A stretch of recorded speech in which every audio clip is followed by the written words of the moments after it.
Good afternoon, everyone. I have a couple of knives here today to show everybody. This is a newer pattern that I have. It's has the same sheath as what I've used previously on my Canadian belt knife.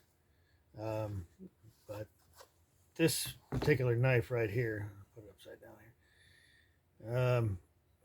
This one is what I call a heavy blade skinner. It's designed primarily for hunters. As you can see, it's got that upswept uh, blade there and clip point. Very sharp, detailed cutting.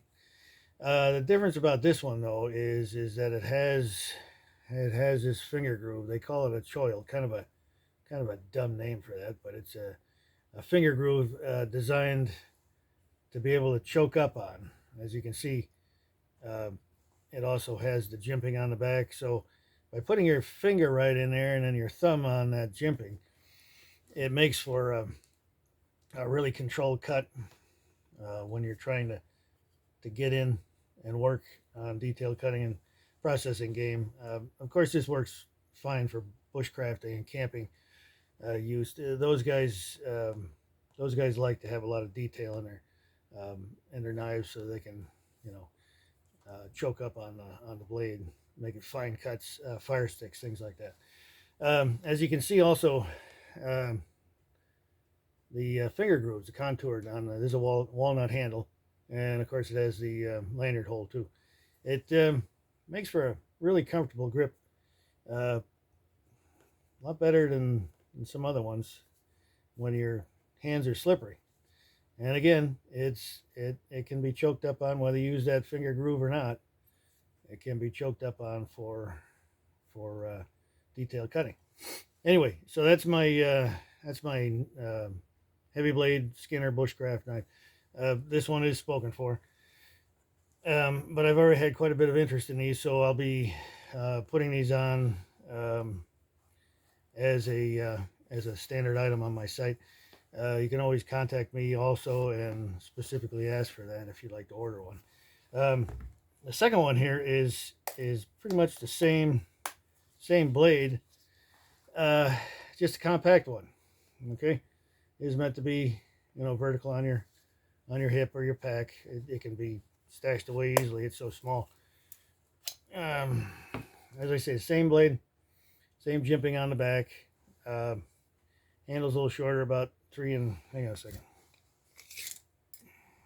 3 3/4, and the overall length is 7 1/4. So it's a nice compact knife, really heavy duty. As you can see, it's a pretty thick blade, just like the other one. Feels good in the hand, really good choking up for detailed cutting, things like that.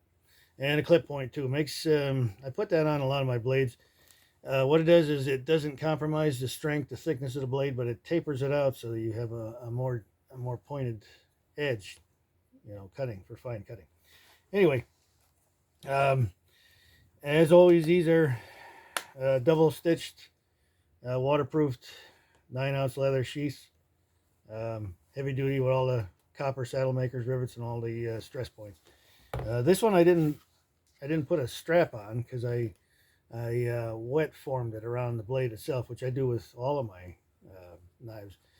A lot of guys don't like straps on their sheaths. I've been told that quite just recently. They like to be able to take it out, pull it out without any strap, which is fine, but it does need to be form fitted so it fits in. Not going to come out.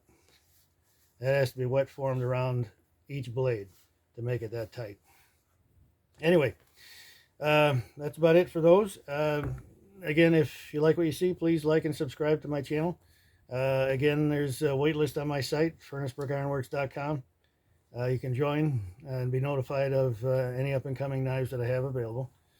There'll be more videos coming out soon, here in another week or so. And thank you very much for watching my videos.